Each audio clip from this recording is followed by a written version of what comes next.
성경 읽어주는 김지연입니다. 오늘은 성막 이야기, 황금의 집에서 성막의 개관, 첫 번째 이야기를 읽어드리겠습니다. 성막을 자세히 살펴보기로 하겠습니다. 멀리서는 단지 천으로 된 울타리, 즉 흰 세마 포장만을 볼 수 있는데 그 크기는 100규빗 곱하기 50규빗입니다. 단단한 기둥 사이에 천으로 둘러져 있습니다.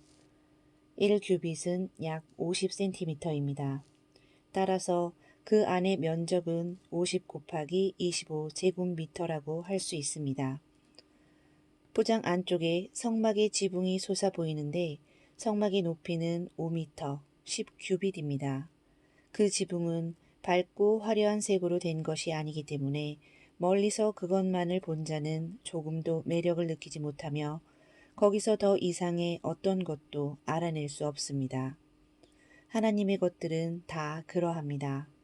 하나님 전에 들어가지 않고는 하나님의 일과 말씀을 깨달을 수 없습니다. 그러한 이들에게는 그 모든 것들이 어리석게만 보일 뿐입니다. 고린도전서 1장 18절과 23절에 십자가의 도가 멸망하는 자들에게는 미련한 것이요 유대인에게는 거리끼는 것이요 이방인에게는 미련한 것이로되 라고 기록되어 있습니다.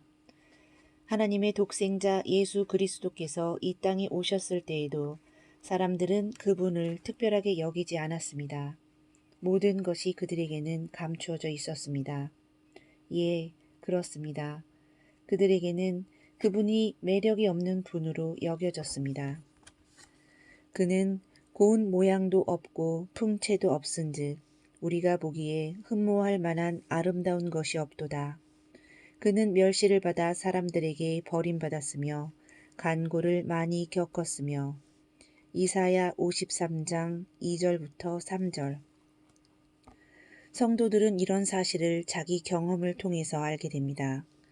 처음에는 관심을 끄는 그 어떤 것도 그리스도 안에서 찾지 못했으나 차츰 그분을 알게 될수록 그분이 어떠한 분이며 얼마나 아름다운 분이며 귀하고 영광스러운 분인가를 깨달아가게 됩니다. 출입금지 출애굽기 27장 9절부터 19절.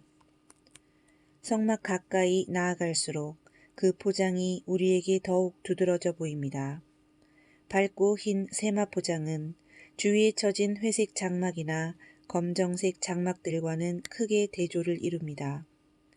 그 흰 포장은 그 내부의 순결과 거룩함을 암시해 줍니다. 포장의 높이는 2.5m, 5규빗으로 그 위로 어느 누구도 넘겨다 볼 수 없게 만들어져 있습니다. 하나님은 자신을 보이시지 않습니다. 무조건 환영이란 없습니다. 높고 흰 이 세마 포장은 출입 금지를 말하는 것 같습니다. 이 점은 매우 중요합니다. 원칙적으로 하나님 앞에 나아가는 것은 어느 누구에게나 금지되어 있습니다. 이 세마 포장처럼 내적으로 지극히 거룩하고 일절 흠이 없는 분이 계십니다. 거룩하고 흠이 없고 완전하신 인자, 곧 예수 그리스도이십니다. 당신도 그 세마 포장처럼 정결합니까? 당신은 그곳에 속하십니까? 많은 사람들이 그리스도를 따르고자 합니다. 그들에게는 그것이 옳은 일로 여겨지는 것입니다. 그러나 하나님의 포장을 통하여 우리에게 가르치고자 하시는 첫 번째 교훈은 회색 장막에 사는 우리, 더러운 세상에 사는 우리는 그분의 순결과는 엄청난 대조를 이룬다는 점입니다. 하나님은 우리가 아무렇게나 하나님 앞에 나아갈 수 없음을 가르치고자 하시는 것입니다. 우리는 간단히 그리스도 옆에 서거나 따를 수는 없습니다.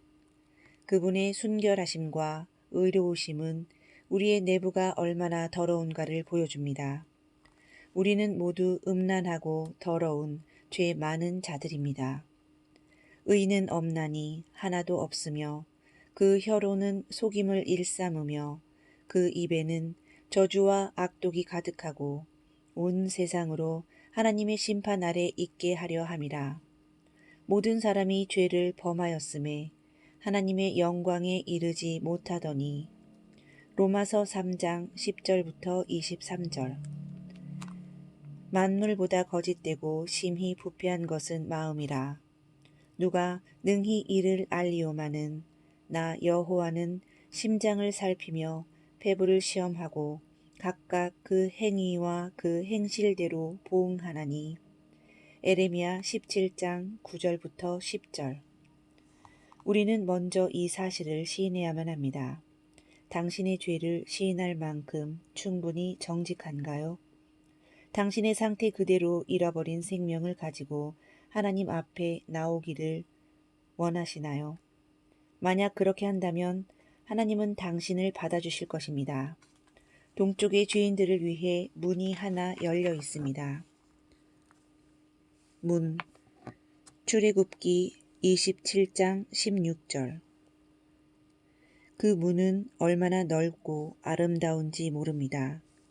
하나님은 우리의 죄 때문에 모두가 영원한 흑암 가운데 처하며 멸망하게 되었다고 말씀하시지 않으면 안 되었습니다. 죄의 삭은 사망이요. 로마서 6장 23절. 그러나 그 이후 하나님의 놀라우신 은혜가 임했습니다. 그분이 모든 사람을 위해 문을 하나 만들어 놓으신 것입니다. 그것이 기쁜 소식, 곧 복음입니다. 하나님이 문을 예비하셨던 것 말입니다.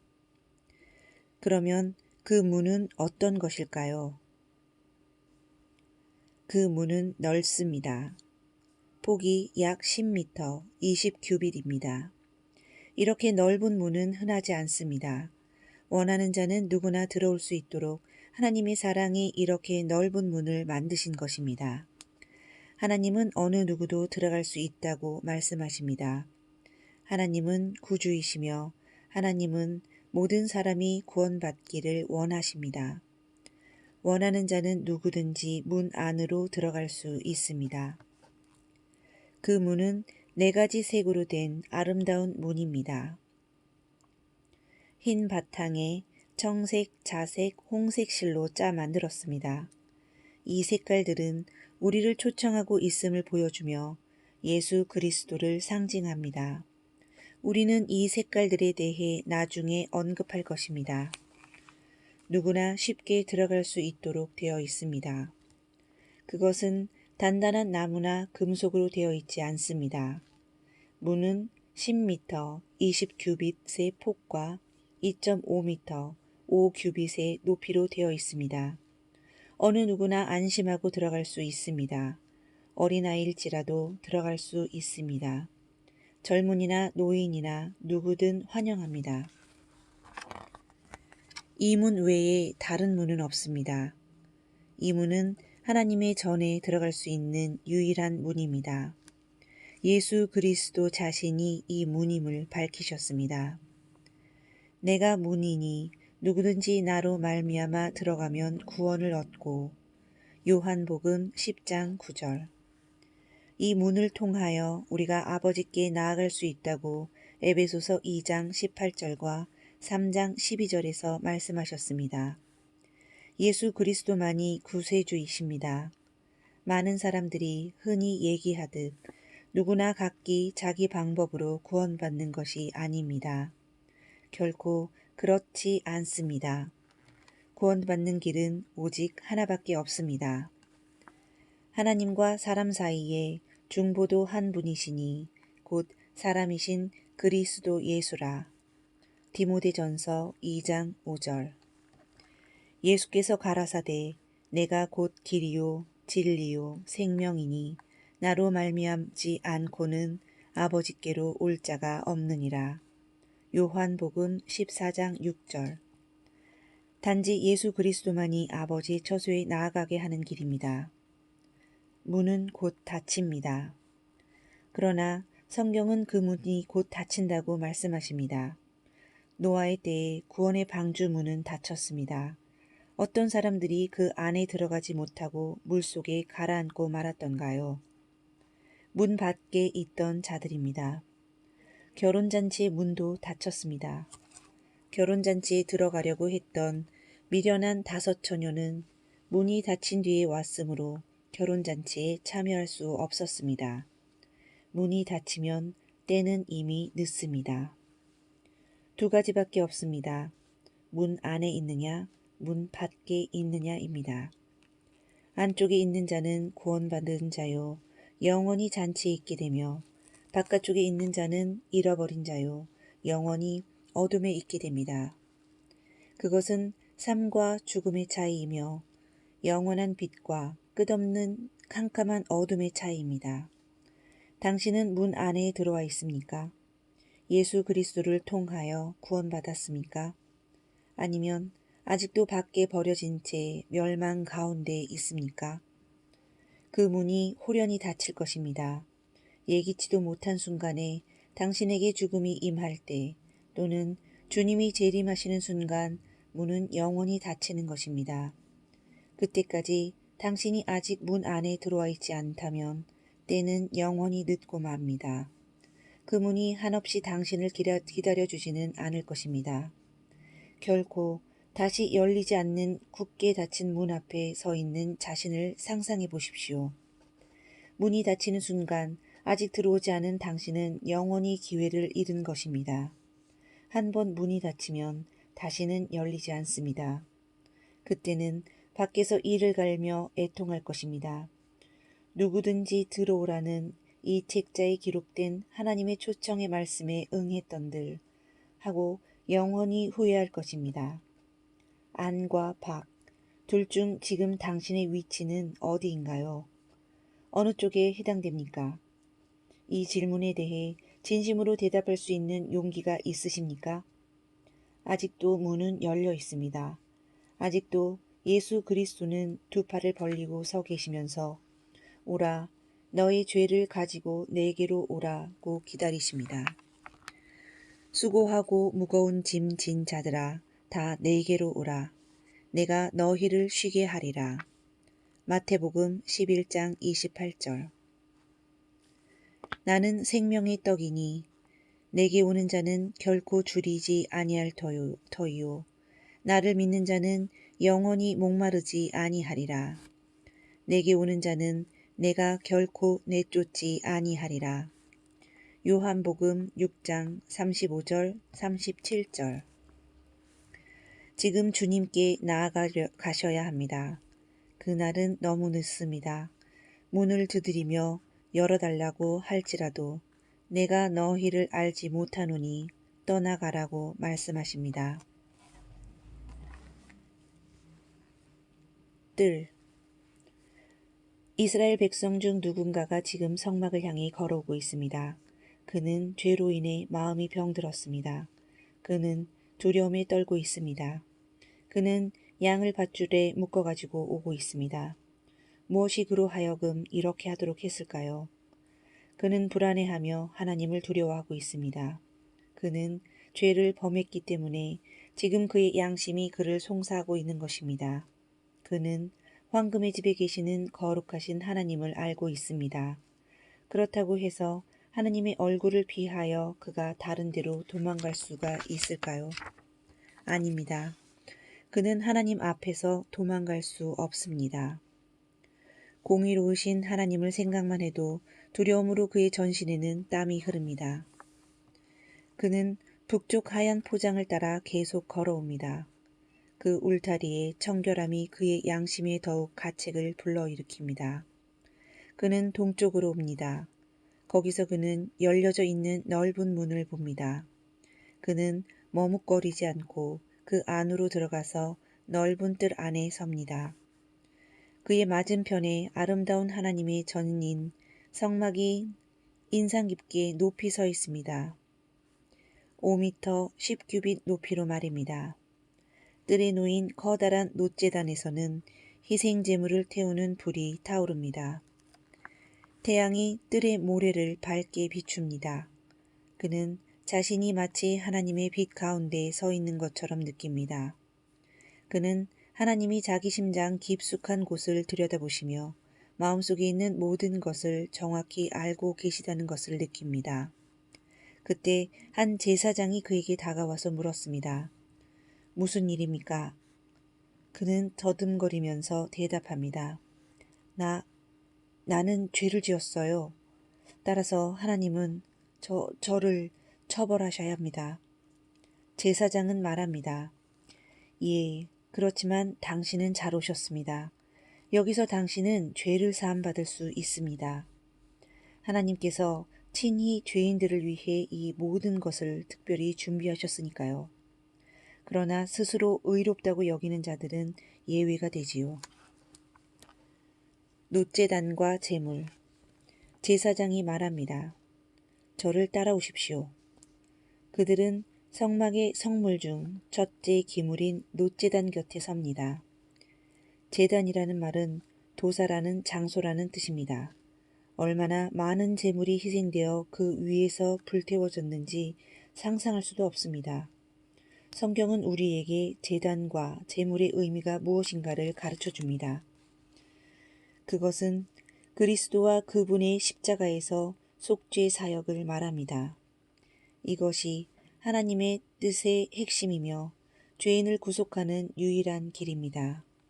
그 제단과 또 수세기에 걸쳐 드려졌던 많은 희생제물은 온전한 희생제물이 되신 예수 그리스도와 십자가 위에서의 그분의 구속사업에 대한 훌륭한 예표입니다. 영원 전부터 영원까지 구속자의 십자가는 하늘과 땅의 중심입니다. 하나님의 계획. 하나님은 그의 피조물들이 어떻게 될 것인지 이미 알고 계셨습니다. 하나님으로부터 나온 모든 것들을 파악하고 타락시키려는 사탄의 계획을 알고 계셨습니다. 사탄이 인간을 타락시키고 유혹하여 영원한 멸망으로 이끌고자 한다는 것을 말입니다. 따라서 하나님은 영원 전부터 인간을 구속하고자 하는 커다란 계획을 갖고 계셨습니다. 오직 하나님만이 그와 같은 계획을 생각하실 수 있었습니다.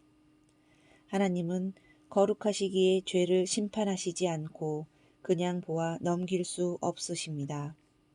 하나님은 빛이시기에 어두움이 조금도 없으십니다.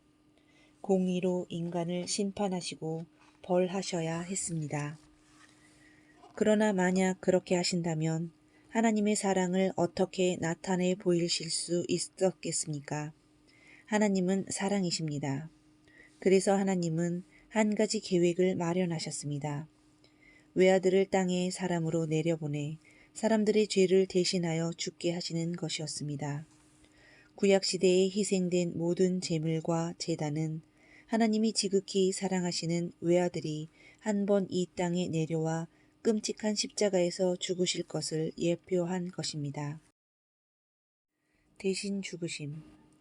양을 끌고 온 그 이스라엘 사람에게 제사장이 말합니다. 희생제물을 가지고 오셨군요. 예. 그러나 이 동물이 정말 죽어야 합니까? 물론이죠. 피 흘림이 없이는 죄사함이 없으니까요. 그러나 이 동물은 죄가 없는데요. 그리고 우리 아이들이 이 양을 지극히 사랑한답니다.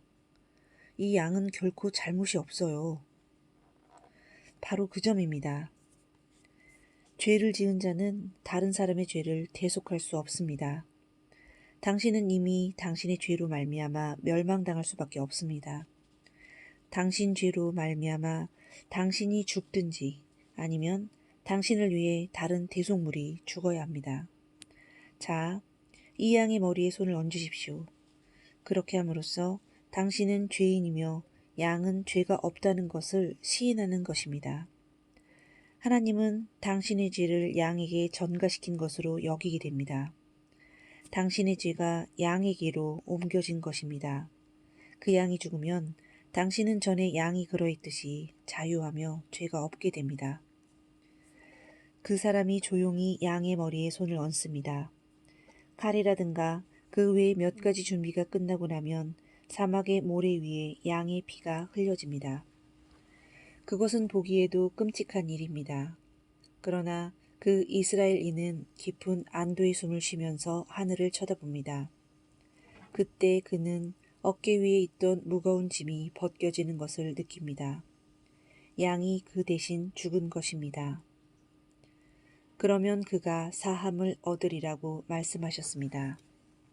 오 하나님 감사합니다. 보라, 세상 죄를 지고 가는 하나님의 어린 양이로다. 요한복음 1장 29절. 우리 대신 죽어주신 예수님은 얼마나 감사한지요. 오 예수님, 미쁘신 하나님의 어린 양이시여, 당신은 우리 죄를 위해 십자가 위에서 돌아가셨나이다. 당신은 우리를 위해 고난과 죽음을 당하셨고 당신을 온전히 하나님께 바치셨으며 우리를 위해 저주를 받으셨나이다. 이제 우리에겐 정죄함이 없나이다. 오 주님, 당신에게 감사와 찬양을 드립니다. 염소와 송아지의 피로 아니하고 오직 자기 피로 영원한 속죄를 이루사 단번에 성소에 들어가셨느니라. 히브리서 9장 12절. 그러면 당신은 이 책을 읽는 당신에게 감히 이런 질문을 해도 되겠습니까? 당신은 이와 같은 마음으로 십자가 앞에 나와 마주해 본 적이 있으십니까? 아주 가까이 말입니다. 거룩하신 그분이, 죄가 없으신 그분이, 죄를 알지도 못한 그분이 말할 수 없는 고통을 당하고 죽으셨습니다. 그분은 되속물로서 고난당하신 그리스도이십니다. 누구를 위해서일까요? 모든 사람들을 위한 것이 아닙니다. 수많은 사람들이 아직도 관심이 없습니다. 십자가를 그냥 지나쳐버리고 있습니다. 그들은 단지 습관적으로 죄 가운데서 흥청거리며 살아가고 있거나 고상하게 살아보려고 애쓰는 정도입니다. 그러나 그들은 자기를 위해 죽어주신 그분을 믿지 않은 채 살다가 마침내는 죽은 후 영원히 멸망하게 됩니다. 또 어떤 사람들은 그리스도를 쳐다보기도 하고 매력을 느껴 접근해 보기도 하지만 그러나 그 이스라엘인이 자기가 죄인임을 알고 하나님 앞에 나왔던 것처럼 한 번도 진지하게 하나님 앞에 나온 적이 없기에 역시 멸망당할 수밖에 없습니다. 그리스도께서는 하나님의 어린 양 위에 안수한 모든 자들을 위해 죽으셨습니다. 당신도 역시 이렇게 안수하실 수 있습니다. 두 손을 모으고 십자가에 달리신 분에게 조용히 말씀하시는 것입니다. 저는 죄를 지었습니다. 십자가에 죽어야 마땅한 것은 저입니다. 주 예수께서 저를 대신해 죽어주셨단 말입니까? 그러고 나서 당신의 모은 손을 하늘을 향해 들고 이렇게 말씀하십시오. 하나님 아버지 감사합니다. 저는 당신의 아드님이 행하신 일을 믿습니다. 그분이 십자가에서 이루신 모든 일을 주 예수님 감사합니다. 그 순간에 하나님은 예수 그리스도의 보혈로 당신의 모든 죄를 씻어주십니다. 당신은 죄에서 영원히 벗어나게 됩니다. 영원히 자유하게 됩니다. 십자가에 달리신 예수님을 찬양합니다. 율법이 나를 정죄할 수 있을까요? 결코 그럴 수 없습니다. 그리스도께서 나를 대신하여 저주를 받으셨습니다. 그리스도께서는 나를 위해 갈보리에서 죽으셨습니다. 죄와 죽음으로부터 나는 자유합니다. 그리스도께서 나에게 생명을 주셨습니다. 황금의 집 성막의 개관 첫 번째 이야기를 마치겠습니다.